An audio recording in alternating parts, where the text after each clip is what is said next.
If someone raises their voice at you, it's totally normal to feel intimidated, frightened, upset, or angry.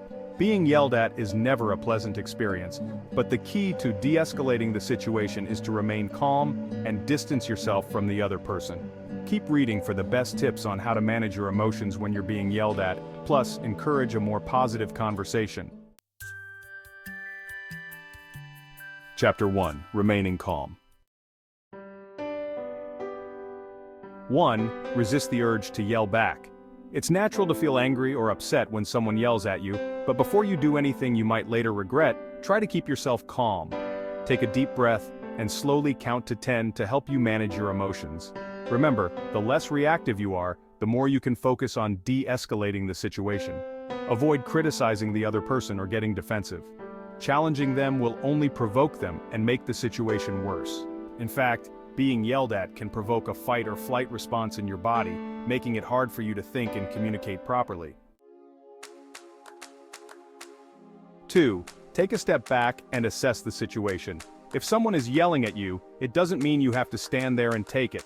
Whether it's a stranger, your boss, or your significant other, physically step back from the other person and decide if it's best to walk away from them.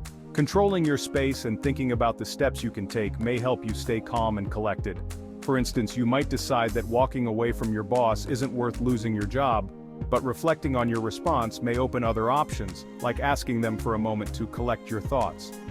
If you decide to remove yourself from the conversation, announce your decision as a statement, rather than a question. You might say, "I'm getting too worked up to have a productive discussion with you. I'm taking a break, but we can continue once I return."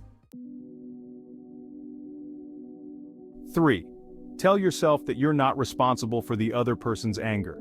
Disengage from the situation to ensure that you don't take things personally. The best way to do this is to empathize with the other person and acknowledge their anger.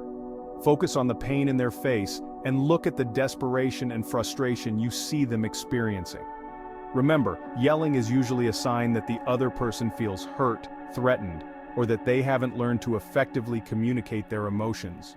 Project peace in any way you can, but do not put on a mask of indifference. This can further anger the yeller, who may interpret it as teasing or patronizing. Instead, express genuine surprise at their attitude to show that their yelling is unwarranted. 4. Let the person know that you won't tolerate their yelling. While being accommodating may diffuse the current situation, it may encourage the other person to repeat their behavior in the future. Even if you're in the wrong, being yelled at is never appropriate, especially in the workplace. Instead, give a sincere apology and politely state your boundaries. For example, you might say, "I am deeply sorry for my mistake in the paper. However, I feel uncomfortable with how you yelled at me in front of the team. In the future, I would appreciate it if you approached me in private." It's totally okay to poke holes in the other person's argument or complain about them in your head, but avoid bringing up any grievances in person. Being polite and professional is the best way to get the upper hand in the situation. Chapter 2. Diffusing the situation. Distance yourself from the other person. If possible, step away from the situation so you can cool off and recollect your thoughts. Tell the other person that their yelling is overwhelming and that you would like to speak at a later time. This gives both of you some space so the ensuing conversation is less likely to erupt into a fight. If your partner yells at you, licensed psychologist Liana Georgoulis says the best thing to do is to take some space from them for a minimum of 30 minutes. Initiate a conversation about their behavior. Once you're ready to speak to the other person, tell them how their yelling makes you feel. Did you feel overwhelmed, scared, or confused during the moment? Be honest and include any details you noticed about their behavior, especially if they were unwilling to calm down. For example, if your partner yells at you in public, you could tell them that you felt threatened or overwhelmed and that passers-by were looking at you with pity. If your boss yells at you, you might say that you felt vulnerable and uneasy when they raised their voice, and that it's more difficult to focus on work when you feel defensive. Request that yelling not continue.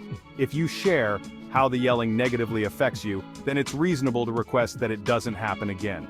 You might say something like, "I can't concentrate when you're yelling at me, and I care about what you have to say to me." Would you be willing to talk to me in a speaking tone like the one we are both using now? Even if it seems obvious that a gentle speaking voice is preferable to yelling, be specific when making your request. If you think the yeller is extra sensitive or will take your request personally, buffer your conversation with some positive observations as well. Think about the things that this person brings to the table in other moments and mention how much you appreciate them. 4. Speak in a softer voice. Speaking in a measured, soft tone is a great way to alter the mood of the conversation. The contrast in your voice may encourage the other person to sound like you, plus they'll have to try harder to hear you. This can shift their focus from anger and intensity to concentration on what you're saying. 5. Decide if you want to make amends. Now that you have taken steps to defuse the situation, it's up to you to decide whether you want to reconcile or simply walk away. When making a decision, take into account your relationship with the yeller, when you are likely to see them next, and how much closure you typically need to move past an uncomfortable situation. If the yeller is someone you can't or don't want to cut ties with, bring yourself to make amends by remembering where the yeller is coming from. If you choose to walk out, keep in mind that you may be in for a tense encounter the next time you see the yeller. Chapter 3. Responding to avoid danger. Understand your rights if you feel threatened. Keep in mind that you always have the right to be treated with dignity and respect, as well as the right to your own space.